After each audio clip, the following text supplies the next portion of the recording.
welcome to this week's edition of Straight Talk with Bren and Tim Rowe from The Straight, brought to you by our sponsors, Inglis and Darley. Today, we look at the latest developments in the Rosehill situation, as well as Racing Queensland under the microscope. We speak to bloodstock agent Will Johnson about the great reset racing needs to undertake. We talk about stallion fees and assess the current stallion tables. In wagering, we discuss the doubling of bookie fees and NT, plus what does the second term of an Albanese-led government mean for ad reform. Tim, great to you on board again. Let's talk Rosehill. Biggest story going around at the moment. We're 12 days out from the vote. You don't mind having a bet every now and then? Well, who's your money on, Tim? Who you thinking's going to get over the line, or yes or no, on May 27th? Soon after last week's recording this edition last week of Straight Talk, I did speak to Steve McMahon from the ATC, obviously a central figure in this whole saga, I guess, of will they, won't they, can they get the $5 billion deal over the line? Look, I think it's got, the no vote was overwhelming, unbackable short of odds on sort of not that long ago. I think it's certainly the yes vote's firmed to a degree. I'd still have no vote a clear favourite, and I think that's what will happen at the vote on May 27. It's just, the no voters are very prominent and out there and seem to be heard everywhere, and you just, no matter what, you're not going to change their views, I don't think, and rightly or wrongly, that's just the position they've taken, and there hasn't, outside the ATC, there hasn't been that many yes proponents, I guess, out there willing to put their opinion on the line, even though they do exist. Until this week, really, I guess Charles Kelly put his name out there publicly stating that he was for the yes vote to sell Rosehill. Yeah, it's been an interesting week. We saw on Sunday the ATC announced that they had secured a memorandum of understanding for a $350 million purchase of the Penrith Golf Club, should the Rosehill thing go ahead. Obviously, that would all be dependent on that. That was interesting. That pretty much secures a site which would be the training track and most likely a racetrack ongoing longer term. $350 million, a lot of money, but when you're spending when you're getting $5 billion in receipts, it's probably not, it doesn't seem that much. So a significant moment. I mean, obviously these things take a while to work out, but probably the surprise was that it didn't come out in the initial briefing, but sometimes these things don't always align with that thing.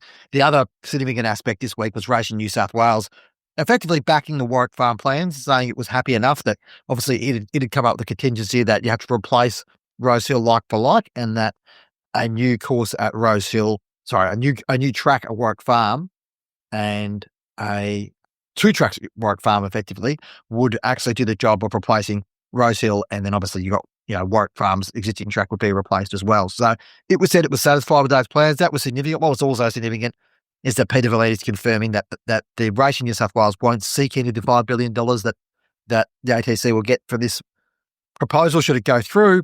I guess from that perspective, he'd sort of alluded to that before, Racing New South Wales had, but there was some concerns raised early in the journey, especially around governance of that money and management of that money. Racing New South Wales don't have any issue with this. Now, it's an interesting point of the debate, I suppose. I guess we've noticed Racing New South Wales have been standoffish, and I think it necessitates them standing back because it is an ATC decision.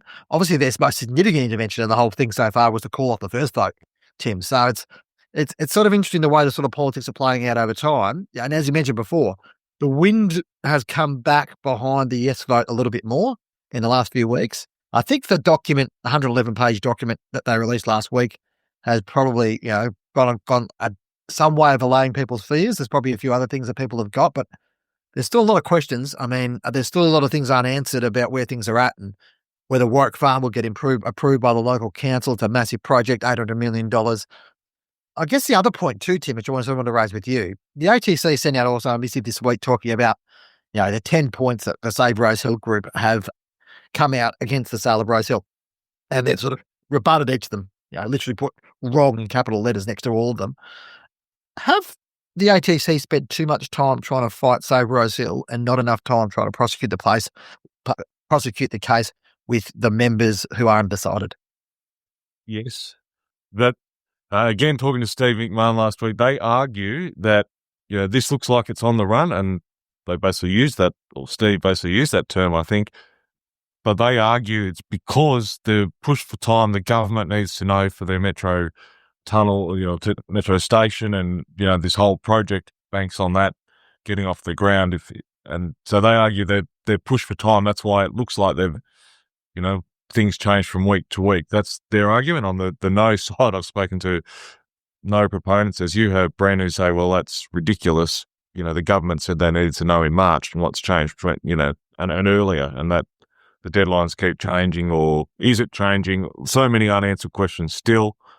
Yes, I guess from the ATC board's perspective and executives, they need to answer some of those, or be seen to try and put out some of those fires started by the no campaigners and Save Rosehill, and that's their political attack, or the way they've attacked it. Whether it works, we'll wait and see. But like the federal election, I guess you can, examine that afterwards and go, the Liberals and Coalition should have attacked the election in a different manner. Maybe they get a different result, but all these things are easy in hindsight.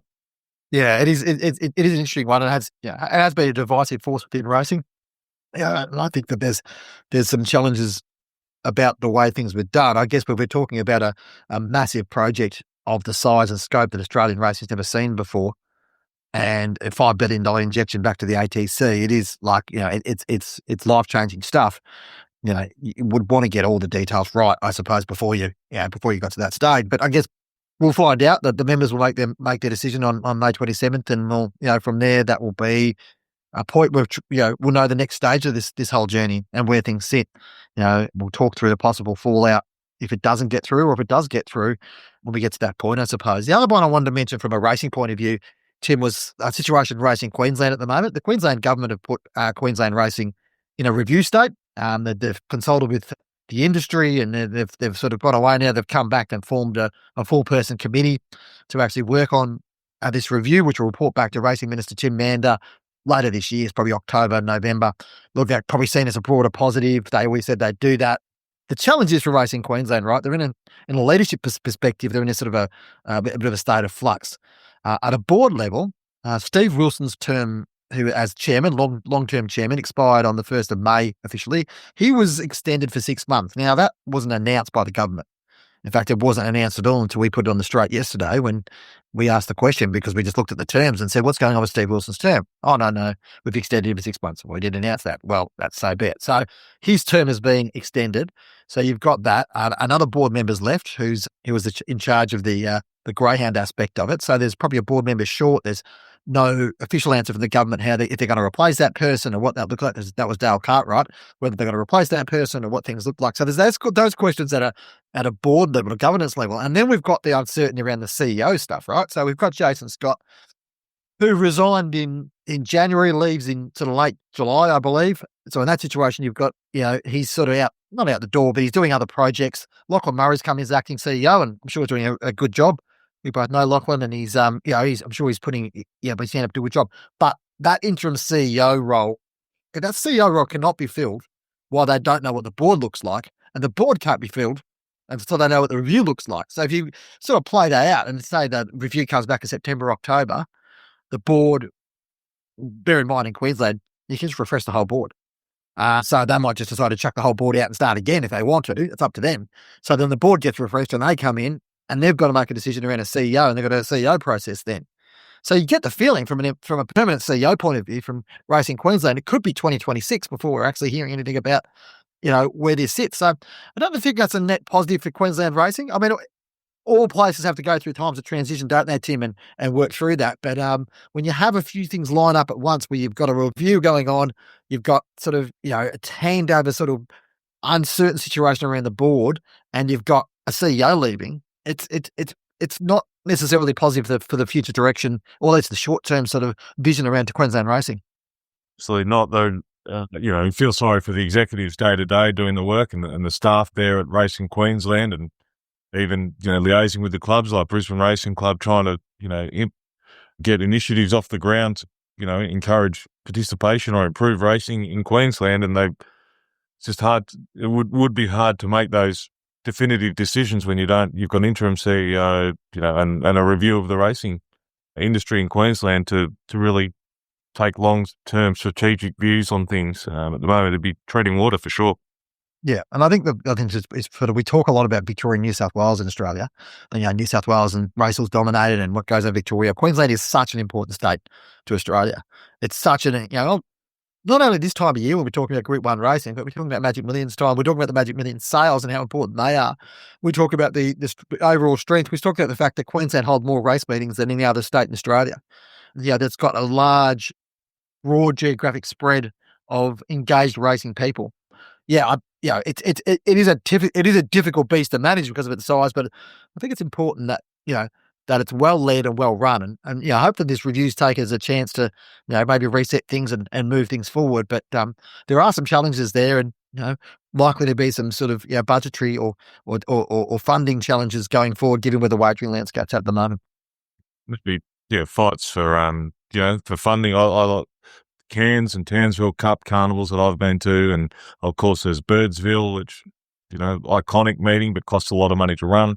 All those sort of things that I'm sure will come up in the review, and then the new leadership will have to decide on these things and how they fund them and who gets what. The following segment is brought to you by Inglis, and joining me is Nick Melmoth from Inglis Digital to have a chat through a fascinating result yesterday, Nick, where we saw an Extreme Choice, a share in Extreme Choice, of course, the highly valued Newgate Stallion, selling for $540,000. Obviously, a good result for English Digital, Nick. It shows, I guess, the versatility of the platform, its ability to sort of tackle bloodstock transactions of various types. Yeah, morning, Brent. It was a very exciting opportunity for us to offer that share in what is an exciting stallion. Great coverage on it and a great result. I think everyone was pretty pleased that we're involved in the horse. The stallion shares, mate, there's something that really sell well online. And personally, I think they are one of the best offerings you can have online because you're dealing with a portion of the horse. It's something that's very commercial, very sought after, and the horse doesn't have to leave its box. So it sort of epitomizes the efficiency and the exposure that you can get online selling such a premium product. Yeah. And I mean, when you've got a horse like Extreme Choice, and Steve Morley was the buyer, and we know Steve and Glen Logan Park very well in terms of where they are, but it does, I guess, at this time of year where people are assessing their breeding options moving forward and which stallions are going to support and how they're going to move forward, and some are looking to trade out and some are looking to trade in. It's an excellent time to do this, especially when also they're making decisions around acquiring mares as well, Nick. Well, it's that period of the year where stallions are being announced, service fees are being announced. It's just another level of the breeder's engagement in heading in towards the season. You want to get settled. You want to know what your plans are for the upcoming season. People have mares and they're looking for opportunities to go to these commercial stallions, which might be limited. And as you say, on the back of that too, then there's strong mare trade around shares that are being traded. People that are picking up those opportunities are then looking for mares to fill the spots as well on those stallion rosters. Yeah, and on that mare market itself, like on English Digital, it's quite interesting. At a time of year where we've got I guess we call them traditional mare sales sort of going on throughout May, both across Australia and where things are sitting at the moment. We're still seeing I guess records amounts of trade in terms of volume of mares being traded through your platform as well, which it's interesting. Like you would think that one would replace the other, but it doesn't seem to be the case, Nick. No, it's one of those things we've seen strong numbers for a number of months now. Usually you see a bit of an ebb and flow, and we sort of fit nicely in between the live sales on a regular calendar basis. But this year we've seen much larger sales across a broader stretch in this period. And I think that's a sign of the times, people using it as that efficient, cost-effective way to trade. But also what I've found is the pleasing part of it is the strength of the market. The clearance rates are holding out. Look, it's not a cakewalk, as we've seen in the rest of our road market. Some can be quite selective, but the overall strength, the numbers are there in the catalogues, but the clearance rates are still holding. There's good trade, there's good turnover. And we've seen that reflected in the sales results. I think year on year, every online sale this calendar year is up from last year with the exception of one. So it just shows that there is still a healthy market and good trade out there. Yeah, and the expectation is obviously then they'll continue to build up. Yeah, they'll continue to have throughout the year you continue to have these strong in-depth catalogues, and the market's demanding liquidity at the moment, and you guys are able to provide that, aren't you? So it's that sweet spot. You see with the online trade now right through the start of the season, and even the other parts of the season, it'll be strong around the mares. Great opportunities both buyers and then purchasers, I should say. Like the parts of the catalogue, because we're a mixed sale, you'll have certain categories just hold up all year. Racehorses trade well all year round, and there's always big numbers.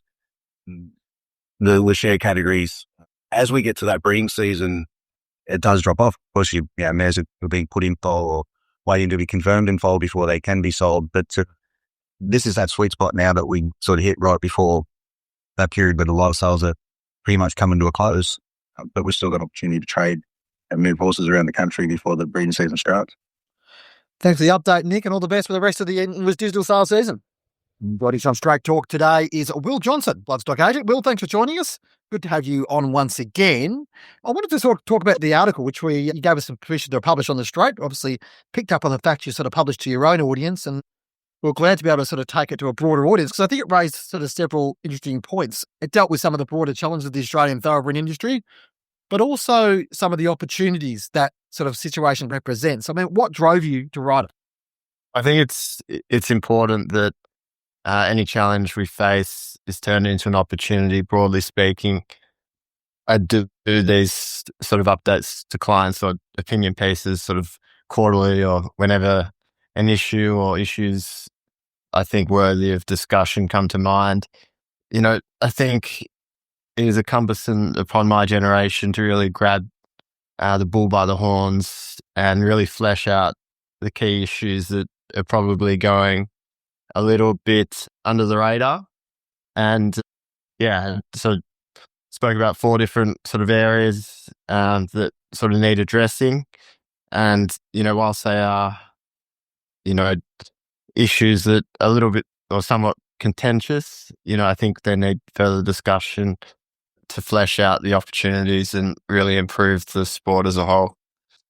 Yeah, I mean, you raised several aspects that, as you mentioned before, was the polarised nature of the bloodstock market, the ultra-commercial nature of that market and very, I guess cutthroat in some ways, the declining foal crop, sort of poor infrastructure planning and a lack of a coordinated national approach across Australia. I mean, talking about the challenges, I suppose the opportunities to start with, I mean, what of these challenges do you feel is the most significant challenge for the Australian thoroughbred industry? I think it's definitely the national approach. We're lacking cohesion and have done for some time. Probably goes back to the way the Constitution was set out 125 years ago and the powers that were given to the states and obviously the revenues from gambling, divided. And, the way the whole country operates on many levels is state-based. But I think if we look at the AFL and how, through my early childhood, it went from the VFL to the AFL and look at what they've been able to create from what was, the different jurisdictions to the national body and the power of the AFL and just how well that works as, somewhat of an example. And it's not going to be easy. And obviously the taxation issue from gambling turnover is always going to be state-based, but I think we really need to sit down together and flesh out how to make sure the sport continues long-term most efficiently.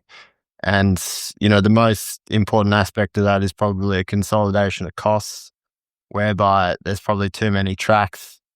And I alluded to the JRA and, just a handful of tracks they have for a large population and a similar foal crop to Australia.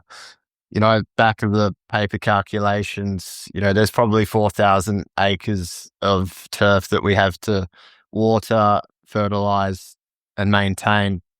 And, if you think of the cost of doing that, and that's just, thinking of the turf on which horses are galloping upon, not to mention the, duplicated costs across race clubs. Thinking of Melbourne, there's 3 independent race clubs there. That's tripling, the expenses, and so on and so forth. So they're big topic issues. They're very contentious. Not everyone's going to like them. But I think the only way to ensure that the sport survives long term is to really sit down and nut them out now so that in 20 years' time when, I'm 34 now, before you know it, I'm 54 and I'll have kids. I want my children to be able to enjoy racing in the same manner in which I have done. What does that reset look like? Obviously, is that a Racing Australia to take that up to try and nationalise, the states aren't going to give up their gambling taxes or some of their powers, the governments, but is it you're looking to a Racing Australia to take this sort of on and try and lead it forward? Yeah, some part, obviously, Racing Australia, but I think the states need to work out that even within each state, there needs to be a degree of consolidation. So I think it starts on a very small level and, it works its way up the food chain. But, I think if all states can get together and say, okay, we need to have a refined product. We've got a declining foal crop, so we need to be able to make a product that is going to sustain the level of horses. And, let's say the foal crop might decline to 6,000 or 7,000 in the years to come. What is the racing product going to look like to ensure that we have the right number of races for the right number of horses? And, that obviously means a reduction in the number of tracks, the number of races. And that gives way to trying to create a better product, a better gambling product in the manner in which the Japanese have been able to do. Obviously, their industry is sort of controlled by a family that have been able to secure the best bloodlines from around the world. And, further down the line, they've created a racing product that can compete on the world stage and win the biggest races. But I think we need to look more at breeding a racehorse to perform there rather than, as alluded to, a commercial product just to make money from. I just want to jump in, Tim. I just want to jump in there. The Japanese model is an interesting one because obviously you talk about the JRA, but there's also the NAR as well, which is a secondary model, which is sort of, I guess, equivalent of sort of state-based, I suppose, or local council-based. Local government, the way that it's run. Yeah, I mean, it is an interesting model, isn't it? Because you have that two-tiered model whereby, horses which aren't the sort of elite of the elite sort of exist within that NAR model, which is it's got a different funding structure and possibly a different sort of purpose, doesn't it? I mean, that's probably the challenge racing has in Australia, is that it probably faces two ways. You've got the highly commercial aspect of the big days, but you've got the other sort of both community-based racing and I guess we call it turnover-based racing. I mean, could that two-stream model apply, take away the fact that, we've got states and all those challenges around. Could that two sort of stream model apply in Australia, do you think? Yeah, I think so. And grassroots racing is the most important of all. It harbours the talent, whether it be jockeys, trainers. If we think of where Peter Moody's from, John O'Shea's from, where Tommy Smith was from, they're all from, regional areas and they've gone on to, be Hall of Fame trainers. So not for one moment of an argument is taking away from grassroots training, but as you've said, I think a two-tiered or a multi-tiered sort of model needs to be explored in more depth, because if you look at the turnover of the Japanese racing, it is quite remarkable, and they've been able to successfully implement, the JRA and then the local government style of racing, which sort of feeds through to the big race courses and big days. It's definitely a starting point for us to look at. Well, you touched on the foal crop possibly going down to 7,000-8,000 in the future. The cost of breeding a horse, well, the sales are still quite strong, really, but it's the input cost and production cost that's hurting a lot of breeders. And service fees are part of that. Do you have a view on overall service fees having to come down? And for that to happen, someone has to take a hit along the way, don't they? But do you have a view on that? Well, yeah, service fees are based upon, supply and demand. If there's enough demand there to pay, a very high service fee, such as a Wooten Bassett, I'm Invincible, Zoostar, Schnitzel, there's enough people, breeders willing to part with that sort of money. I think it's the middle tier that are struggling. So it's very hard to restrict trade whereby you're saying, okay, you can only have a service fee up to X, or we all need to come back in line. But what I think the issue is that we walk into a yearling sale and the credit available for everyone ensures that the market has remained strong for the last 20 years. So I know in America and England, you have to pay for the horse, basically within a month. Here, it's 90 days, 120 days, rolling years upon years of credit. So everyone's happy to go and bid to a level at which they don't actually have the money necessarily. So if the credit is reduced, people won't go and bid as much on the horses. And then that pulls in line the service fees, because, it's a snowball effect. If people aren't paying overs at the yearling sale because they know that they don't have the money for it, that's going to really tighten up the industry and clean it out, which, that's one way of looking at it. I'm not saying I'm for or against it, but I think it needs, further discussion and looking into, because it's very hard to unwind credit. The whole world's effectively run on credit, but it's probably a build up in Australia, unlike all the other countries where the sales houses have given the power to the buyer to speculate. And, as I spoke about, the buyer's getting shrewder. There's more people buying less horses. If you look at the number of shares been available over the last 20 years in horses, that's dramatically increased. So people are able to sit back. They've learnt a lot. We've given them the information through training updates, etc., which is fantastic. And then that's a part of why owning a horse in Australia is so fantastic and great, is that the experience is much better than other countries, just to the layman, or, the guy at the pub who can have 2.5% share in a horse. But it's also given an education to them. So whereby they've concentrated on quality rather than quantity coming out of COVID. And, just speaking to trainers, a lot will say people that used to go into 3 or 4 horses a year are now going into 1 or 2.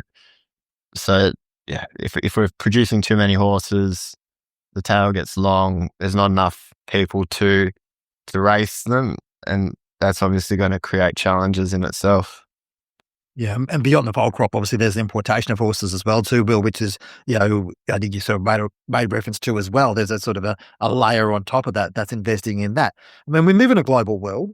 Some of these issues are Australian issues and Australian structure issues, and some of these issues are global racing problems. When you sort of, when you go around the world and talk to people, you obviously talk to people in Australia in the sales, and obviously this, these ideas and this concept is something you've built up over time, talking to so many different people. But what issues are you finding are global issues, are something that actually is beyond the Australian industry's capability to assess? And what are some, we've probably already alluded to some of the issues which Australia can sort of address, but what from a global perspective does racing need to look at across the world?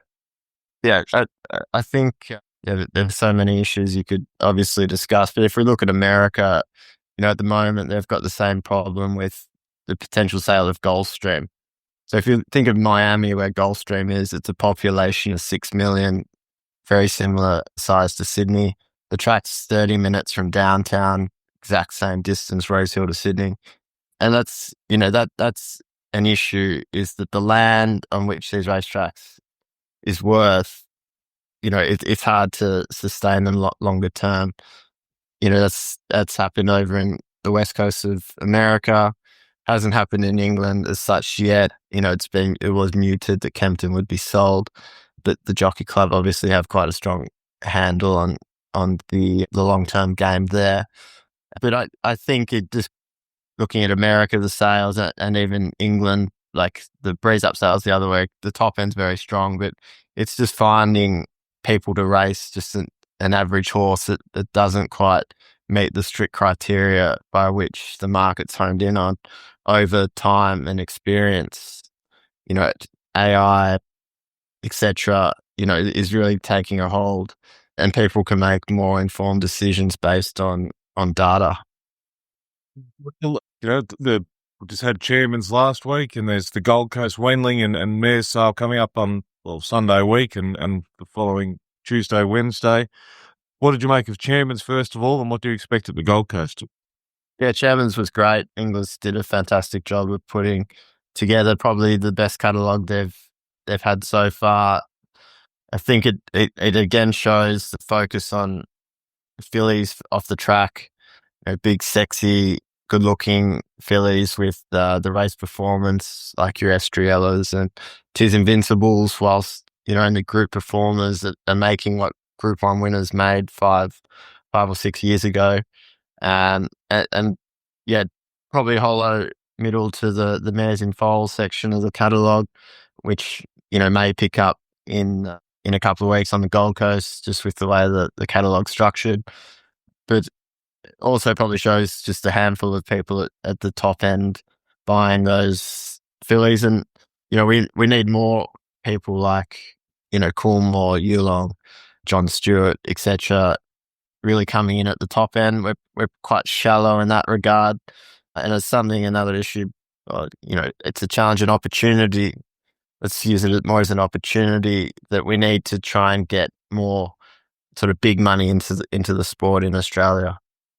Well, we'll let you go because I believe you've got a pretty busy day. You're heading off to see, well, actually a little bit before you go, it's a little bit interesting one. We've got Coolmore showing off Switzerland today. I think you guys are showing off Capitalist at a similar time. Showing off their horses at a similar time. It seems to be like there's been a bit of a shift this year towards some of these studs showing off their stallions a bit earlier in the, a lot earlier. Usually we get to the stallion parades in sort of late August or mid-August. And what's driven that, do you think? What's driven this sort of more of a pivot towards ahead of the mare season showing these stallions off? I think it's this timing and how well the horse looks. I think a few farms have made the mistake the last few years of showing a horse too early. So I'm tipping Switzerland's, he's not looking like he ran last week. He's probably let down, and he's a beautiful animal. If I had a Colts fund, he would have been the one I'd like to have taken home the other year from the Easter sale. He's just, a fantastic specimen, and he obviously ran the quickest Coolmore stud stakes time of all time. So looking forward to seeing how he looks today. But yeah, I think it's case by case. If a colt doesn't look as well, they're not going to show it to the public. People can probably too quickly jump to a conclusion that the horse might be a nice type, or he's too light, or he lacks depth. But yeah, I'm sure he'll look good today, and so will the Newgate Stallions when they show them off later today. Yep, terrific. Well, enjoy your time up in Hunter Valley, and we'll catch up again soon. Thanks, guys. Thanks, Will. Cheers. The following segment is brought to you by Inglis. And joining me is Nick Melmoth from Inglis Digital to have a chat through a fascinating result yesterday, Nick, where we saw an Extreme Choice, a share in Extreme Choice, of course, the highly valued Newgate Stallion, selling for $540,000. Obviously, a good result for Inglis Digital, Nick. It shows, I guess, the versatility of the platform, its ability to sort of tackle bloodstock transactions of various types. Yeah, morning, Bren. It was a very exciting opportunity for us to offer that share in what is an exciting stallion. Great coverage on it and a great result. I think everyone was pretty pleased that we're involved in the horse. The stallion shares, mate, there's something that really sold well online, and personally, I think they are one of the best offerings you can have online because you're dealing with a portion of the horse. It's something that's very commercial, very sought after, and the horse doesn't have to leave its box. So it sort of epitomises the efficiency and the exposure that you can get online selling such a premium product. Yeah. And I mean, when you've got a horse like Extreme Choice, and Steve Morley was the buyer, and, we know Steve and Glen Logan Park very well in terms of where they are, but it does, I guess, at this time of year where people are assessing their breeding options moving forward and which stallions they're going to support and how they're going to move forward, and some are looking to trade out and some are looking to trade in. It's an excellent time to do this, especially when also they're making decisions around acquiring mares as well, Nick. Well, it's that period of the year where stallions are being announced, service fees are being announced. It's just another level of the breeder's engagement in heading in towards the season. You want to get settled. You want to know what your plans are for the upcoming season. People have mares and they're looking for opportunities to go to these commercial stallions, which might be limited. And as you say, on the back of that too, then there's strong mare trade around shares that are being traded. People that are picking up those opportunities are then looking for mares to fill the spots as well on those stallion rosters. Yeah, and on that mare market itself, like on Inglis Digital, it's quite interesting. At a time of year where we've got I guess we call them traditional mare sales that are going on throughout May, both across Australia and where things are sitting at the moment. We're still seeing I guess records amounts of trade in terms of volume of mares being traded through your platform as well, which it's interesting. Like you would think that one would replace the other, but it doesn't seem to be the case, Nick. No, it's one of those things we've seen strong numbers for a number of months now. Usually you see a bit of an ebb and flow, and we sort of fit nicely in between the live sales on a regular calendar basis. But this year we've seen much larger sales across a broader stretch in this period. And I think that's a sign of the times, people using it as that efficient, cost-effective way to trade. But also what I've found is the pleasing part of it is the strength of the market. The clearance rates are holding out. Look, it's not a cakewalk, as we've seen in the rest of the road market. Some can be quite selective, but the overall strength, the numbers are there in the catalogues, but the clearance rates are still holding. There's good trade, there's good turnover. And we've seen that reflected in the sales results. I think year on year, every online sale this calendar year is up from last year, with the exception of one. So it just shows that there is still a healthy market and good trade out there. Yeah, and the expectation is obviously then they'll continue to build up. Yeah, they'll continue to have, like, throughout the year, you continue to have these strong, in-depth catalogues, and the market's demanding liquidity at the moment, and you guys are able to provide that, aren't you? So it's that sweet spot. You see with the online trade now, right through the start of the season, and even the other parts of the season, it'll be strong around the mares. Great opportunities, both buyers and purchasers, I should say. Like the parts of the catalogue, because we're a mixed sale, you'll have certain categories just hold up all year. Racehorses trade well all year round, and there's always big numbers. The share categories, as we get to that breeding season, it does drop off. Of course, mares are being put in foal or waiting to be confirmed in foal before they can be sold. But this is that sweet spot now that we sort of hit right before that period where a lot of sales are pretty much coming to a close. But we've still got opportunity to trade and move horses around the country before the breeding season starts. thanks for the update, Nick, and all the best for the rest of the English digital sales season. Tim, to tidy up the bloodstock space of our chat, extensive, very interesting chat there with Will Johnson. One of the stories we covered this week was the most expensive. We've got the most expensive average commercial stallion fees ever in Australia now. The average price of a stallion above 10,000 has now reached, I think, about $45,000, which is the highest that it's ever been. It's obviously driven by the top end, but I mean, what do you feel like it says? We discussed with Will a bit about sire fees, stallion fees, and where they sit. But what is your perception of where things sit at the moment, Tim, and whether it's a realistic market? Well, Will touched on it. It is a supply and demand thing. People, breeders need to weigh up, commercial returns or their value, what they perceive as value, particularly outside the obvious champion stallions or the most commercial. It's those, the majority of the mares are going to either first season or, stallions on the up, hopefully, but, it is a punt. Service fees arguably have to come down, but I guess what's advertised and what you might pay for those unproven stallions or stallions that might be going through a rut might be, are arguably different.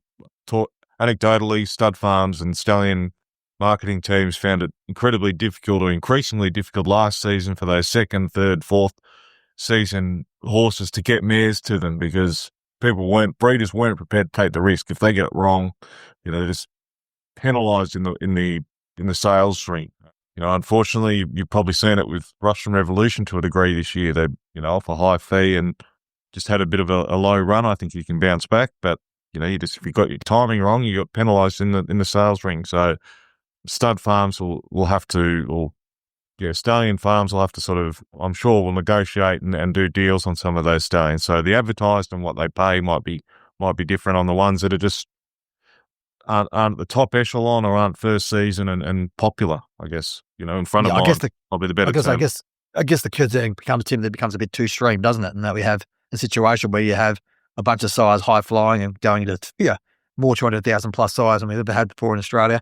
And then you've got the other sires that are going back the other way. So we have people make their minds up pretty very quick on their sires, don't they?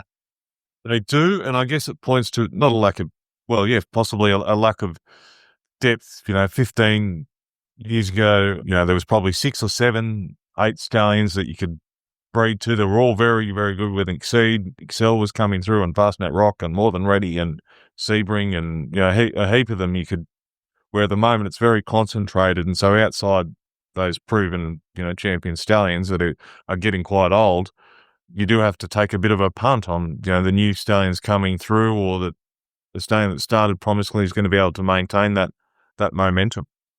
Tim, we'll just have a quick look at the sire tables. I think it's sort of interesting time of year because we've had a bit of a change at the top of the general size table in Australia. Zoostar's now claimed the lead from Pride to Dubai. Pride to Dubai is pretty much, I think, has been leading since the Everest. this Bell and Nippertina's Everest win, and Zoo Star's finally sort of wrested control. We knew this was going to happen. It was probably just a matter of time because Zoo Star's numbers, he's had almost twice as many runners as Prodigy Buys. So it was always going to be a case that he was going to be able to get there. He's had more than twice as many winners too, so that helps. But it seems an all sort of foregone conclusion that Zoo Star will be crowned champion side this year, which is a sort of not a turn of events necessarily, but it's an interesting turn of the clock, I suppose, that we're going to have a younger sire be our champion side this year. Well, he's sort of always been, he will be the next one, and he hasn't, I'm invincible the last three, Sinsel for 4 years before that. He's coming. Will he get there? And he's hit the front. There's still Pride of Jenny racing for Pride of Dubai. I think it's the Doomben Cup on Saturday week. So if she wins that or runs well, it's going to add quite a bit of prize money. But you'd think he's, I'm not going to say he's home, but certainly very hard to beat from here. I wouldn't rule out Snitzel either, who's on a tick over 20 million in prize money and sort of. He's having a remarkable season, isn't he? Like he's having a great season. And I'm Invincible is not that far behind that at 19,000. So it is probably a tighter challenge than we've probably had for a while in terms of the top four, but it does look like Zoostar has the numbers on his side. But yeah, those older stallions keep on producing those, they're quality horses, don't they? Sure, and that's why, they'll be popular again, or they'll be managed books, but they'll be, even at the high fees, they'll be booked out for sure. Yeah, terrific. And I'll just go through the other size too. We've looked back through Broodmare size. Fastnet Rocks is pretty much his home. Is $10 million clear at $31 million. I mean, he's had a terrific season and going really well. Ole Turkey's ahead in the first season size. You would think that he probably will hold on. He's about 500,000 ahead or 450,000 ahead of Wooten Bassett. Probably not enough 2-year-old. Just a couple of Group 1s. It's one Group 1 left and a couple of other price money. But it would seem like Ole Kirk's probably got enough in the can at this stage to kick away and win that, Tim. Well, yes, although Wooden Bassett's got some nice 2-year-olds that have won I think it was midweek Sydney last week that are possibly going to Brisbane. And so, with the JJ Atkins and the Sires and a few other 2-year-old races up there, he could get a bit of a run on if he get a few of those fire up there. But, Ole Kirk's got a lot of nice horses out there as well. So you'd think he's going to have a few new winners and earn a bit of prize money before the end of the season. Too Darn Hot has broken all records of second season side this year. He's had a remarkable season, over $9 million in earnings, headlined by broadsiding, of course. And, we'll see Too Darn Hot come back. Leading 2-year-old sire in the country at the moment is Snitzel, who, of course, helped by Mahuna winning the Golden Slipper, but still he's had $4.3 million from his earnings from his 2-year-olds this year, which is a terrific result. And just having a great revival this year, Snitzel, and he's doing very well with his 3-year-olds as well. Written Tycoon is the leading 3-year-old sire in the country at the moment. He is on, he probably will hold on. He's got 9.5 million, 9.6 million for his 3-year-old. Snitzel's got 8.3 million. Bit of a fight there at the top. 2 old greybeards fighting it out, but it's, again, 8 stakes winners from that Witten Tycoon crop and 9 from Snitzel. What we probably should acknowledge from that, Tim, is that both of those stallions stood at Arrowfield that year for that 3-year-old crop. So it's a feather in Arrowfield's cap that was able to work out. But you say we don't, the problem in Australia is we've got a great band of absolute champion stallions in that 20-plus age range, and we've got Zoostar, and then we're probably going to step back to the rest in terms of age. But it's just the way that it works out. It's a bit like the old tennis analogy. Once, Nadal and Federer and, Djokovic and Murray and these guys go away, the big four, what happens to the next generation? And, it will happen. And inevitably, you can't stop time. But, it'll be fascinating just to see what does the side table look like in 5 years' time, Tim? That's probably the question, isn't it? Yeah, if I could predict that, I might be working here, Bren, because you make a lot of money if you got it right. But, look, it's one of those, that's the fascinating part of the game is trying to, people make hard and fast calls on stallions and I guess the easy thing is to pot a stallion because most of them don't live up to expectations. But, gee, you just get found out if you keep making absolute or going public with absolutes on stallions or horses or trainers or anyone. It's very hard to, you'll often get found out. All right, we'll touch on wagering now, Tim. And an interesting week in wagering, a couple of stories worth touching on there. The first one is that the tax cap in Northern Territory has been doubled. There's been a significant impact of that. The bookies are up in arms. They feel like their costs have been doubled. The revenue from bookies into the Northern Territory government in terms of this this aspect of the contribution will be goes from about, I think, 17.5 million to 34 million, so almost doubles. The concern is around this tax situation or what's going to go on here. It's going to impact the smaller bookies much more significantly. The bigger bookies will probably suck it up and make it work for themselves. But look, I think it's probably easier for us to sit there and go, well, bookies should pay their right whack, and that's a reasonable enough opinion. But it gets to a point where we know that none of these companies absorb these costs, did they, Tim? They usually pass it straight on to the punter, and the punter's the one that ends up worse off for it. That's right. Yeah, I guess from an NT government perspective, maybe they can argue that the bookies that have been housed up there, a lot of them for probably 20 years, haven't been paying enough. They've been getting that's why they ended up there in the first place, because it was cheap taxes or low taxes, and now they're probably just trying to catch up like everyone else with POC taxes and things like that. And realistically, the NT government enforce or putting in a POC tax isn't going to raise too much, just given the population of the NT. So I guess this is a way of getting a bit more revenue into Treasury. Yeah, you'd hope it wouldn't lead to an exodus, because obviously it's been a significant industry up there and has developed a lot of innovation. The Australian industry has developed a lot of innovation over the years, and I think that's probably rightly or wrongly, people might say about the Northern Territory model that it hasn't been ideal, and maybe that the contribution could have been different, and it disrupted the Australian market in a way, but it certainly led to a hothouse of innovation and drive, which enabled particularly Australian racing to do very well out of this. To do very well out of this corporate maker boom, because the changeover was quite significant. So I think, anyway, we'll see what plays out with this. I think probably what the industry are probably filthy about up there is they weren't consulted about it. They pretty much got a day's notice, and that's a bit of a concern. The other thing, talking about consultation, is we have a new communications minister in Australia, Annika Wells. I'm pulling together a story on this at the moment. Be fascinated to see how this one plays out, Tim, because there is a feeling that Annika Wells's view on the gambling ad reform is much more aligned with probably what the Prime Minister, Anthony Albanese, sort of has come about. She was previously a sports minister, so she's had a good relationship with the sports codes and understands their concerns around about what a drop in broadcast funding would do for them. So there's a few challenges around that, and probably things that they need to address. But it's an interesting one, and I guess the fact that probably we weren't necessarily, the market certainly weren't expecting a majority Labor government, which means they don't have to now deal with the Teals and the other crossbenchers and the Greens in order to get to get legislation through. So therefore, perhaps it changes the way that they can approach this gambling stuff. So look, we don't quite know yet. Annika Wells hasn't said anything yet, but it's interesting times as always, and we'll watch this space, because we've been awaiting this reform since the release of the "You Win Some, You Lose More" report in mid 2023. So it's been a while now. All right, thanks for joining us on Straight Talk, brought to you by our fabulous sponsors, Inglis and Darley. Don't forget to give us a rating wherever you're listening to our podcast, be it on YouTube.